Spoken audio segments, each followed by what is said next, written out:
আমি চোখ গোল গোল করে তাকিয়ে আছি। এতটাই অবাক হয়েছি, আমার মুখের ভাষা হারিয়ে গেছে। আমার এখন কি করা উচিত আমি সেটাও ভুলে গেছি। দুজন দুজনের দিকে তাকিয়ে আছি। এ তো বড় ভাইয়া না, আগন্তুক আর কেউ না, সে হলো আরিয়ান। এত রাতে ও এখানে কি করছে? আর এলোই বা কি করে? বাহিরের মেন গেট বন্ধ, যদিও দারোয়ান তাকে আসতে দেয়, কিন্তু বাড়ির ভিতরে কি করে প্রবেশ করলো? বড় দরজা তো লক করা। আমার মাথায় কিছু আসছে না। আমি এখনও ওর দিকে তাকিয়ে আছি। আরিয়ান আমার মুখ চেপে ধরে আমার দিকে তাকিয়ে আছে। দুজন চোখাচোখি, কারোরই পলক পড়ছে না। এভাবে কতক্ষণ কেটে গেল জানি না। হঠাৎ নীরবতা ভেঙে আরিয়ান আমার পা জড়িয়ে ধরে বলে, তোমাকে অনুরোধ করছি, প্লিজ দয়া করে চিৎকার করো না। আমি তোমার সাথে কিছু কথা বলেই চলে যাব। আমি জানি তোমার সাথে আমি অনেক বড় অন্যায় করেছি। বিশ্বাস করো, রাগে আমার মাথা ঠিক ছিল না। কি থেকে কি করে ফেলেছি নিজেও জানি না। আমার বন্ধুরা অনেক করে নিষেধ করেছিল এমনটা না করার জন্য, কিন্তু আমি কারোর কথা শুনিনি। তখন আমার মাথায় একটাই চিন্তা ছিল, কিভাবে তোমাকে হেনস্থা করব।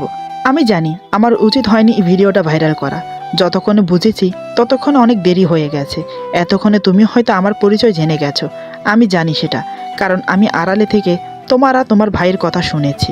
তোমার ভাইয়া জেনে গেছে আমি সেই ছেলে। আমার কারণে তোমার অসম্মান হয়েছে। তবে বিশ্বাস করো, আমি তোমাকে শারীরিকভাবে কোনো নির্যাতন করিনি, শুধু জড়িয়ে ধরে কিস করেছিলাম। আমি কোন মুখে তোমার কাছে ক্ষমা চাইবো? আমার সেই মুখ নেই। আজ তুমি আমাকে চেনেও না চেনার ভান করে সব কিছু সমাধান করলে। সত্যি তুমি মহৎ। তুমি চাইলে আমার পরিচয় সবার সামনে তুলে ধরতে পারতে, কিন্তু তুমি সেটা করনি। আমি অনেক বড় ভুল করেছি। অনেকবার চেষ্টা করেছিলাম তোমার ঠিকানা জোগাড় করে তোমার কাছে ক্ষমা চেয়ে নেব। বিশ্বাস করো, আমার সাহস হয়নি তোমার সামনে আসার। পারলে আমাকে ক্ষমা করো। আমি তো অবাক চোখে তাকিয়ে আছি। আরিয়ান পা জড়িয়ে ধরে আছে। আরিয়ান আরও বলে, তুমি চাইলে আমাকে শাস্তি দিতে পারো। যা শাস্তি দেবে মাথা পেতে নেব। আমি মনে করি যে অন্যায় আমি তোমার সাথে করেছি তার শাস্তি পাওয়া দরকার। আমি বললাম, দয়া করে আমার পা ছাড়ো। আরিয়ান বলে, আগে তুমি আমাকে মাফ করো, তাহলে আমি পা ছেড়ে দেব। আমি বললাম, তুমি আমার কাছে ক্ষমা চাইছো? তোমার ক্ষমা চাওয়াতে সব কিছু ঠিক হয়ে যাবে? আগের মতো নর্মাল হয়ে যাবে? যে কলঙ্কের দাগ আমার গায়ে লেগেছে তা মুছে যাবে? তোমার জন্য আমার ফ্যামিলির মান সম্মান ধুলোয় মিশে গেছে, সেটা ফিরে আসবে? দিনের পর দিন মানুষ আমাকে যা ইচ্ছে নয় তাই বলেছে। তোমার ক্ষমা চাওয়াতে কি সব ঠিক হয়ে যাবে? তুমি আমার সাথে যা করেছো তার জন্য আমার কত বড় ক্ষতি হয়েছে তুমি জানো? আমার পুরো ক্যারিয়ার বরবাদ হয়ে গেছে শুধু তোমার একটা ভুল সিদ্ধান্তের জন্য। আমার জীবনটা পুরো শেষ, জিন্দা লাশ হয়ে বেঁচে আছি। আমি পারবো না তোমাকে ক্ষমা করতে। আমি চাই তুমি এখান থেকে চলে যাও, আমাকে আমার মতো করে বাঁচতে দাও। এখন তুমি যেতে পারো। আরেকটা কথা, তুমি এত রাতে এলে কি করে? গেট দরজা দুটোই বন্ধ। আরিয়ান আমার পা ছেড়ে দিয়ে আমার সামনে দাঁড়ায়। সে অপলক দৃষ্টিতে আমার দিকে তাকিয়ে থেকে বলে, বার্থডে পার্টির সময় সবাই চলে গেলেও আমি যাইনি। আমি লুকিয়েছিলাম তোমার সাথে কথা বলার জন্য। এখন সুযোগ পেলাম তাই তোমার রুমে চলে এসেছি। আমি বললাম, বুঝতে পেরেছি, তুমি এখন আসতে পারো। আরিয়ান বলে, তুমি চাইলে তোমার মা বাবা এমনকি বড় ভাইকেও ডাকতে পারো। আমি কিন্তু অপরাধ স্বীকার করেছি। ওনারা আমাকে যে শাস্তি দেবেন আমি মাথা পেতে নেব। আমি বললাম, আমার কোনো ইচ্ছে নেই তোমার কথা শুনতে, প্লিজ তুমি দয়া করে আসতে পারো। আরিয়ান বলে, বললাম তো তুমি আমাকে যে কোনো শাস্তি দিতে পারো। আমি বললাম, দেখো আমার মেজাজ খারাপ করো না, তাহলে কিন্তু। আরিয়ান বলে, তাহলে কি করবে? মারবে আমাকে? সে আগের বারের মতো থাপ্পড়? আমার মেজাজটা খুব খারাপ হয়ে যাচ্ছে। ওর সাথে কথা বলার কোনো ইচ্ছে আমার নেই। ওর চেহারা দেখতেও ইচ্ছে করছে না। আমি বললাম, প্লিজ তোমার চেহারা দেখার বা তোমার সাথে কথা বলার কোনো ইচ্ছা আমার নেই। তোমার কাছে অনুরোধ করছি, তুমি এখান থেকে চলে যাও, আর কখনো আমার সামনে আসবে না। আরিয়ান বলে, আমি তো প্রতিদিন আসবো তোমার কাছে ক্ষমা চাইতে। দেখবে একদিন তুমি আমাকে নিশ্চয়ই ক্ষমা করে দেবে, এটা আমার বিশ্বাস। আমি বললাম, তুমি তোমার বিশ্বাস নিয়ে থাকো, কিন্তু আমি তোমাকে মরে গেলেও ক্ষমা করব না। আরিয়ান বলে, একটা কথা বলার ছিল। আমি বললাম, তোমার কোনো কথা শোনার ইচ্ছে আমার নেই, তুমি এখন যাও। আরিয়ান বলে, কথাটা যে না বলে হজম করতে পারছি না, দয়া করে শোনো। আমি কিছু না বলে চোখ লাল লাল করে তাকালাম। আরিয়ান আমার সামনে এসে দাঁড়ায়, তারপর ঝুঁকে পড়ে আমার কানের কাছে ফিস ফিস করে বলে, তোমাকে আজ খুব সুন্দর লাগছে। তোমার সৌন্দর্য আমার মন ছুঁয়ে গেছে। আমি চলে যাচ্ছি, কাল রাতে আবার আসব, ঠিক একই সময়, বাই। এই বলে বেরিয়ে যাচ্ছে। আবার দরজার সামনে দাঁড়িয়ে বলে, আমি যাওয়ার পর দরজা লক করে দিও, তা না হলে সকালে সবাই ভাববে রাতে চোর এসেছে। আমার জন্য বেচারা দারোয়ানের চাকরি না চলে যায়। এই বলে চলে গেল। আমি তখনও থমথমে মুখ করে আরিয়ানে চলে যাওয়ার দিকে তাকিয়ে আছি। যাওয়ার সময় ও কি বলে গেল? আমার উচিত ছিল ওকে মা বাবা ভাইয়ের হাতে ধরিয়ে দেওয়া, কিন্তু আমি সেটা করলাম না কেন? আমি ওকে এমনি এমনি ছেড়ে দিলাম। ছেলেটার সাহস আছে, তা না হলে আমার সাথে কথা বলার জন্য এত বড় রিস্ক নিত না। যদি বড় ভাইয়া দেখে ফেলতো তাহলে তো হাত পা ভেঙে দিত। আবার বলে গেল কাল আসবে। কি করে আসবে? দারোয়ান ওকে বাড়ির ভেতরে প্রবেশ করতে দেবে জানি না, ভাবতে ভাবতে মাথা ভোঁ ভোঁ করছে। দরজা লাগিয়ে লাইট অফ করে শুয়ে পড়লাম, কিন্তু দু চোখের পাতায় ঘুম নেই। নানান রকমের প্রশ্ন মাথায় ঘুরছে। মা বাবা এমনিতেও আমাকে নিয়ে খুব টেনশনে আছে, আমি চাই না আবার নতুন করে কোনো টেনশন করুক। কিন্তু ভাইয়া যদি বলে দেয় কি হবে? এসব ভাবতে ভাবতে একসময় ঘুমিয়ে পড়লাম। সকালে ঘুম থেকে উঠেও কাউকে কিছু বললাম না। দুপুরের দিকে রুমে বসে আছে আনমনা হয়ে। বড় ভাইয়া আমার রুমে আসে, আমাকে ওইভাবে বসে থাকতে দেখে বলে, এভাবে আনমনা হয়ে বসে আছিস কেন? চল তোকে ঘুরিয়ে নিয়ে আসি। আমি বললাম আমার ইচ্ছে করছে না কোথাও যেতে। ভাইয়া আমার পাশে বসে বলে, আমি জানি তোর মন খারাপ কেন। কাল বার্থডে পার্টিতে আরিয়ানকে দেখে, তাই না? আমি মাথা নিচু করে রইলাম। ভাইয়াকে কি করে বলি আরিয়ান কাল রাতে আমার সাথে দেখা করে কথা বলে তারপর গিয়েছে? এটা শুনলে তো ভাইয়ার খুব রাগারাগি করবে। ভাইয়া বলে, তুই চিন্তা করিস না, আমার বন্ধু হাবিবকে আসতে দে, তারপর আমি ব্যাপারটা দেখছি। ভাই আমার মাথায় হাত বুলিয়ে বলে, টেনশন করিস না, দেখবি সব ঠিক হয়ে যাবে। ওই আরিয়ান তোর পা ধরে মাপ চাইবে, আমি তোকে কথা দিচ্ছি। আমি মনে মনে চিন্তা করলাম ভাইয়াকে সব বলা উচিত, কারণ এখন না জানুক, পরে তো জানতে পারবে সব কিছু। আমি বললাম, কাল রাতে কি হয়েছিল তুমি জানো? ভাইয়া বলে, কাল রাতে? কখনের কথা বলছিস তুই? আমি বললাম, কাল রাতে তোমরা ঘুমিয়ে যাওয়ার পর, তখন রাত 1:30 বাজে। আরিয়ান আমার রুমে এসেছিল। ভাইয়া চোখ বড় বড় করে অবাক হয়ে বলে, কি? আরিয়ান কাল রাতে তোর রুমে ছিল? কি বলছিস তুই এগুলো? আমাকে ডাকলি না কেন? আমি ভাইয়ার হাত ধরে বললাম, ভাইয়া তুমি শান্ত হও, তুমি আগে আমার সব কথা শোনো। এই বলে কাল রাতের সম্পূর্ণ ঘটনা খুলে বললাম। তবে আজ রাতে আসবে সেটা বলিনি। ভাইয়া বলে, ওর এত বড় সাহস রাতের অন্ধকারে আমার বোনের রুমে আসে? দাঁড়া, হাবিবকে আসতে দে, এর একটা ব্যবস্থা করছি। কিন্তু তুই আমাকে ডাকলি না কেন? আমি বললাম, আমি কি করব ভেবে পাচ্ছিলাম না। ছেলেটা এমনভাবে আমার পা জড়িয়ে ধরে মাপ চাইছে, দেখে মায়া হলো, তাই তোমাকে ডাকতে পারিনি। ভাইয়া বলে, যে ছেলে তোর এত বড় ক্ষতি করলো, তার জন্য তোর মায়া হচ্ছে? ব্যাপারটা আমি ঠিক বুঝতে পারলাম না। সত্যি করে বলতো, তুই কি ওকে ভালোবেসে ফেলেছিস?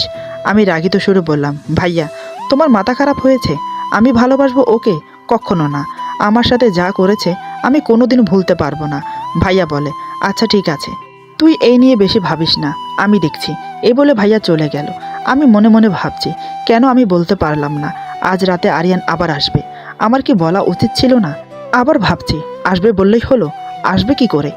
দারোয়ান ওকে এত রাতে বাড়ির ভিতরে প্রবেশ করতে দেবে? আচ্ছা, আমি কেন ওকে নিয়ে এত ভাবছি? ও আসলেও কি না আসলেও কি আমার? কিন্তু আমার মাথা থেকে ওর চিন্তা কেন বেরিয়ে যাচ্ছে না? সারাদিন এটা সেটা ভাবতে ভাবতে রাত হয়ে গেল। রাতের খাবার শেষ করে রুমে এসে শুয়ে পড়ি। এখনও সেই একই চিন্তা আমার মাথায়, আরিয়ানকে নিয়ে। সত্যি কি ও আসবে আজ রাতে? আমার চোখ বারবার দরজার দিকে আটকে যাচ্ছে। মনে হচ্ছে আমি নিজে ওর জন্য ওয়েট করছি। এমন কেন লাগছে আমার? আরিয়ান যাওয়ার সময় বলেছিল ঠিক ওই টাইমে আসবে সে। আমি ঘড়ি দেখলাম, কয়টা বাজে? এখন বাজে রাত 1:25, আর মাত্র 5 মিনিট বাকি। আমার বুকের ভেতরটা কেমন যেন করছে, ঠিক বুঝতে পারছি না। আজও কেন আসবে? কি চায় ও? শুধু কি ক্ষমা চাইতে আসবে, নাকি অন্য কোনো মতলব আছে? এসব ভাবতে ভাবতে কখন যে 1:30 বেজে গেল বুঝতে পারিনি। হঠাৎ দরজায় টোকা পড়ল। আমি শব্দ শুনে তৎক্ষণাৎ উঠে বসি। আমার পুরো শরীর কাঁপছে, শরীরের তাপমাত্রা যেন ধীরে ধীরে বাড়ছে। এই ঠান্ডার সময়ও আমি ঘামছি। আমি জানি কে এসেছে, তারপরও আমি জিজ্ঞেস করলাম, কে? আরিয়ান ধীর গলায় বলে, আমি আরিয়ান, দরজা খোলো। আমি বললাম, কেন এসেছো? চলে যাও প্লিজ, বড় ভাইয়া দেখলে সমস্যা হবে। আরিয়ান ধীর গলায় বলে, আমি ওইসব ভয় পাই না, তুমি দরজা খোলো প্লিজ। জানি না কিসের টানে আমি নিজেকে ধরে রাখতে পারছি না। আমি গিয়ে দরজা খুলে দিলাম। আরিয়ান রুমে প্রবেশ করে দরজা লক করে দিল। আমি তখনও সেখানে দাঁড়িয়ে। আরিয়ান আমার সামনে এসে দাঁড়ায়। আমি বললাম, সমস্যা কি তোমার? আজ আবার কেন এসেছো? কি চাও তুমি? আরেকটা কথা, বাড়ির ভিতরে ঢুকলে কি করে? দারোয়ান তোমাকে আটকায়নি? আরিয়ান বলে, ওরে বাবা, এত প্রশ্ন? ঠিক আছে, আমি এক এক করে তোমার সব প্রশ্নের উত্তর দিচ্ছি। 1, আমি এসেছি তোমাকে দেখতে। 2, তোমার কাছে ক্ষমা চাইতে। 3, দারোয়ানকে অনেক বুঝিয়ে এসেছি, তার জন্য পকেট মানি কিছু দিতে হয়েছে। তোমার জন্য এই সামান্য টাকা দেওয়া কোনো ব্যাপারই না। আমি বললাম, কিন্তু বাড়ির ভেতরে কিভাবে ঢুকলে? আরিয়ান বলে, খুব সোজা। তোমাদের মেন দরজায় লকের কাছে 3টা চাবি ঝোলানো ছিল। চাবিগুলো ট্রাই করে দেখলাম, 3টা চাবি মেন দরজার ছিল। ভাবলাম কাজে আসতে পারে, তাই একটা চাবি খুলে নিলাম। আর দেখো, চাবিটা আমার কাজে লাগলো। আমি বললাম, তোমার তো সাহস কম না, জন্মদিনের পার্টিতে এসে শেষমেশ চাবি চুরি করলে? আরিয়ান বলে, সব কিছু তোমার জন্য হয়েছে। না তোমার সাথে আমার দেখা হতো, না আমি চাবি চুরি করতাম। আমি বললাম, আমার জন্য মানে? আমি কি বলেছি আমার সাথে রাতে দেখা করতে আসো, আমার সাথে দেখা করার জন্য চাবি চুরি করো? আরিয়ান বলে, তুমি বলনি, কিন্তু তোমাকে দেখার পর থেকে তোমার সাথে দেখা করার আগ্রহ বেড়ে গেল। আমি বললাম, আচ্ছা, তোমার কি বিবেকে বাঁধে না এত রাতে কারোর বাড়িতে ঢুকে মানুষের ঘুম ডিস্টার্ব করতে? আরিয়ান আমার দিকে তাকিয়ে বলে, ঘুমের ডিস্টার্ব করেছি মানে? আমি মনে করি আমার জন্য কারোর ঘুমের ডিস্টার্ব হয়নি, সবাই তো ঘুমাচ্ছে দিব্যিতে, শুধু তুমি জেগেছিলে। তা তুমি কার জন্য জেগেছিলে? আমি বললাম, আমি জেগেছিলাম সেটা তুমি কি করে বুঝলে? আরিয়ান বলে, খুবই সিম্পল একটা ব্যাপার। আমার প্রথম ডাকে তুমি উত্তর দিয়েছিলে, অবশ্যই আমি তোমাকে খুব আস্তে করে ডেকেছি, জেগে না থাকলে শোনার কথা না, তার মানে তুমি জেগেছিলে। এত রাতে কেন জেগেছিলে জানতে পারি? কারোর জন্য কি ওয়েট করছিলে?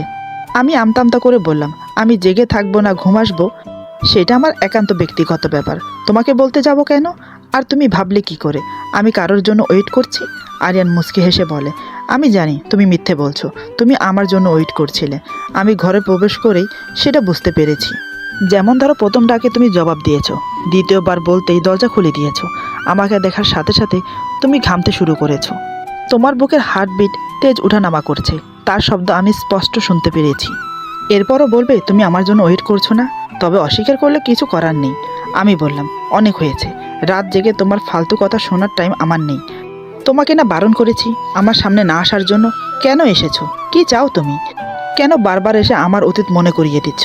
আমি সব ভুলে যেতে চাই, একটু শান্তিতে থাকতে চাই, তোমার কাছে হাত জোর করে মাপ চাইছি, আমাকে আমার মতো করে থাকতে দাও।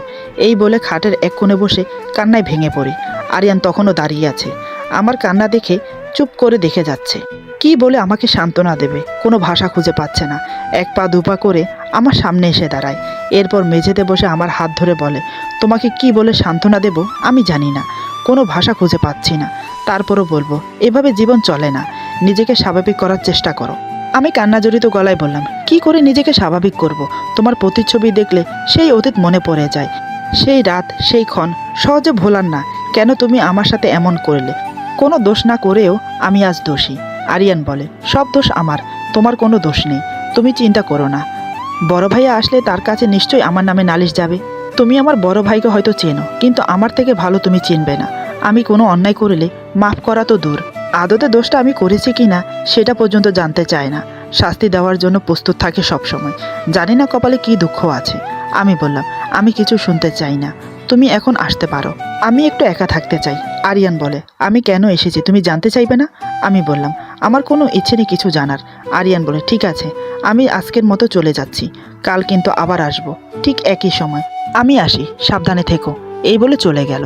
আমি কিছু বললাম না। আমি মনে মনে ভাবছি, কেন বারবার আসছে, কি চায় ও আমার কাছে? কেন আমি ওকে জোর গলায় কিছু বলতে পারছি না?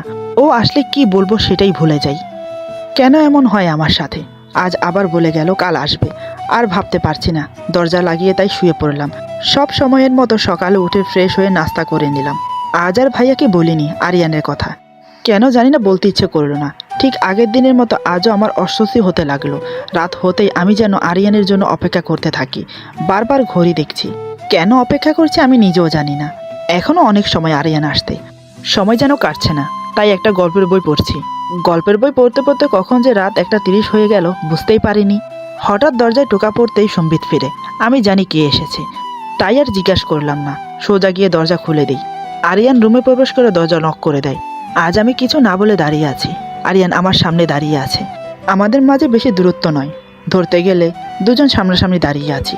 আজ আমাকে চুপ দেখে আরিয়ান বলে, কেমন আছো? আমি বললাম, ভালো। আরিয়ান বলে, আমাকে জিজ্ঞেস করবে না কেমন আছি? আমি বললাম, প্রয়োজন মনে করছি না। আরিয়ান বলে, বসতে বলবে না নাকি সেটাও প্রয়োজন বোধ মনে করো না? আমি বললাম, বসতে পারো। আরিয়ান টি টেবিলের পাশে বই দেখে বলে, রাত জেগে বই পড়ছিলে? আমি কিছু বললাম না। আরিয়ান বলে, আমি আজ 3 রাত তোমার সাথে দেখা করতে আসি, কিন্তু তুমি কিছু খেতে দেবে তো দূর, এক গ্লাস পানি পর্যন্ত দাও না, এটা কিন্তু অন্যায়। আমি বললাম, আমার বয়ে গেছে কিছু জিজ্ঞেস করতে, তুমি কেন আসো এখানে বলো তো, সত্যি করে বলবে কিন্তু। আরিয়ান বলে, আমি তোমার কাছে মাপ চাইতে আসি, প্লিজ মাফ করে দাও। আমি বললাম, শুধু কি তাই? আমার কিন্তু তা মনে হয় না। আরিয়ান বলে, কেন, আমি কি মাপ চাইতে আসতে পারি না? আমি বললাম, পারো, তবে একবার। কিন্তু এইভাবে রাতের অন্ধকারে আসার মানে কি? আর তুমি কি ভাবছো বারবার মাপ চাইলে আমি তোমাকে মাফ করে দেব? কখনো না। তাই বলছে আজকের পর থেকে আর আসার চেষ্টা করো না। আরিয়ান বলে, আর যদি বলি আমি মাফ চাইতে না, তোমাকে দেখতে আসি? তাহলেও কি তুমি আসতে না করবে? আমি অবাক না হয়ে পারলাম না। আমাকে দেখতে আসে, কিন্তু কেন? আমাকে অবাক হতে দেখে বলে, জানি আমার কথা শুনে তুমি অবাক হচ্ছ। অবাক হলেও এটাই সত্যি। আমি বারবার শুধু তোমাকে দেখতে আসি। তোমাকে দেখার পর থেকে জানি না কেন বারবার তোমাকে দেখতে মন চায়। সারা দিন নিজেকে খুব কষ্টে ধরে রাখি, রাতে আর পারি না, তাই এত রিস্ক নিয়ে তোমাকে দেখতে আসি। আমি না বলে পারলাম না। আমি বললাম, কিন্তু কেন কেন এত রিস্ক নিয়ে তুমি আমাকে দেখতে আসো? আরিয়ান বলে, সত্যিটা বললে হয়তো তুমি বিশ্বাস করবে না। আমি বললাম, কি এমন সত্যি বলো, আমি শুনি।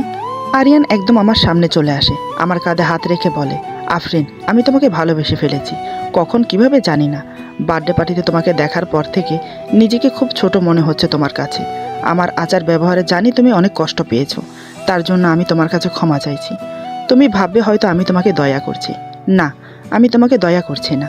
সত্যি আমি তোমাকে ভালোবাসি। তুমি আমাকে না ভালোবাসলেও আমি জোর করব না, তবে আমি প্রতি রাতে আসবো। আমি বললাম, কখনো না। আমি মরে গেলেও তোমাকে ভালোবাসবো না। এই বলে ওর হাত সরিয়ে দিলাম। তারপর বললাম, আসলে সত্যি আমি পাগল, তা না হলে তোমাকে প্রশ্রয় দিতাম না। 3 রাত আসার সুযোগ করে দিয়েছি বলে এটা ভেবো না আমি তোমার ভালোবাসায় সাড়া দেব। আজকের পর থেকে তুমি আর কখনো আসবে না এখানে। আরিয়ান আমার চোখে চোখ রেখে বলে, আমার চোখে চোখ রেখে বলো তো, আমাকে না দেখে তুমি থাকতে পারবে? এই 3 রাতে আমি বুঝে গেছি তুমি আমার জন্য ওয়েট করো। কেন নিজেকে সরিয়ে নিচ্ছ? অন্যদিকে ফিরে থেকে কোনো লাভ নেই। আমার চোখে চোখ রেখে বলো। সত্যিই আমি অন্যদিকে ফিরেছিলাম। আমি চাই না ওর চোখে চোখ রাখতে। আরিয়ান আমাকে জোর করে ওর দিকে ফিরিয়ে বলে, এবার বলো, তুমি আমার জন্য প্রতিদিন রাতে ওয়েট করো না? আমার কথা সারাদিন চিন্তা করো না? সত্যি করে বলো। আমি চুপ করে আছি। আরিয়ান বলে, কি হলো বলো, আমার কথা শুনে চুপ করে আছো কেন? উত্তর দাও। আমি বললাম, আমি জানি না। আরিয়ান বলে, তুমি জানো কিন্তু বলতে চাইছো না। আমি তখনও চুপ করে দাঁড়িয়ে আছি। আরিয়ান আমার দিকে অনেকক্ষণ ধরে তাকিয়ে আছে। হঠাৎ সে আমাকে জড়িয়ে ধরে ঘাড়ে কিস করে আর ফিসফিস করে বলে, আমি তোমাকে সত্যি ভালোবাসি। ওর পরশে আমি শিউরে উঠি। এমন কিছু হবে আমি সত্যিই জানতাম না। আরিয়ান আমাকে আরও শক্ত করে জড়িয়ে ধরে। আমি বাধ্য হলাম ওকে ধাক্কা মারতে। জোরে ধাক্কা মারতেই আরিয়ান চিৎ হয়ে পড়ে যায়। ওর মাথার পিছনে থাকা টি টেবিলের কোণে জোরে লেগে যায়, যার ফলে মাথার পেছনে অনেকটা কেটে যায়। কারণ টি টেবিল ছিল কাচের। আমি বুঝতে পারিনি এমন কিছু হবে। আরিয়ান চিৎকার দিয়ে মাথার পেছনে চেপে ধরে। তখন আমি দাঁড়িয়েছিলাম। মাথার পেছনে যে কেটে রক্ত পড়ছে আমি জানতাম না। হঠাৎ রক্তের ফোঁটা মাটিতে পড়তেই আমার চোখ সেদিকে আটকে গেল। নিজেকে ধরে রাখতে পারলাম না। আমার জন্যই ওর মাথা কেটে গেছে। আমি ছুটে গিয়ে ওকে ধরলাম। আরিয়ান মাথায় খুব ব্যথা পেয়েছে। আমি বললাম, তোমার তো মাথা ফেটে গেছে, সেখান থেকে রক্ত পড়ছে। আরিয়ান মুচকি হেসে বলে, তুমি খুশি তো? আমি বললাম, ফালতু কথা কম বলো, এসো আমি ব্যান্ডেজ করে দেই। আরিয়ান বলে, না, আমি ব্যান্ডেজ করব না। আমি বললাম, দেখো এখন ফাজলামি করার সময় না, মাথা থেকে প্রচুর রক্ত ঝরছে, এভাবে থাকলে তোমার ক্ষতি হবে। আরিয়ান বলে, মরে যাব? তাই ভালো। তুমি যখন মাফ করবে না তাহলে আমার মরে যাওয়াই ভালো। আমি বললাম, বাজে কথা একদম বলবে না। কথা না বাড়িয়ে চলো তোমাকে ব্যান্ডেজ করে দেই। আরিয়ান আমার দিকে তাকিয়ে থাকে। হঠাৎ আমার সাথে যা করলো তার জন্য আমি প্রস্তুত ছিলাম না। আমি জানতাম না এমনটা করবে। মাথা ফেটে গেছে, কোথায় ব্যান্ডেজ করবে তা না, আমার সাথে এমনটা করলো। আমি ভাবতে পারিনি। এরপর যা হলো। আজকের গল্প এখানে সমাপ্ত। গল্পের বাকি অংশ পেয়ে যাবেন আগামী পর্বে। আশা করি গল্পটি আপনাদের ভালো লাগবে। যদি ভালো লাগে তাহলে লাইক, কমেন্ট এবং সাবস্ক্রাইব করে আমাদের পাশে থাকুন। পাশে থাকা বেল আইকন প্রেস করে দেবেন, তাহলে আমাদের নিত্য নতুন ভিডিও আপনাদের কাছে পৌঁছে যাবে। আর বন্ধুদের সাথে বেশি বেশি করে শেয়ার করবেন। সবাই ভালো থাকবেন, সুস্থ থাকবেন। আল্লাহ হাফেজ।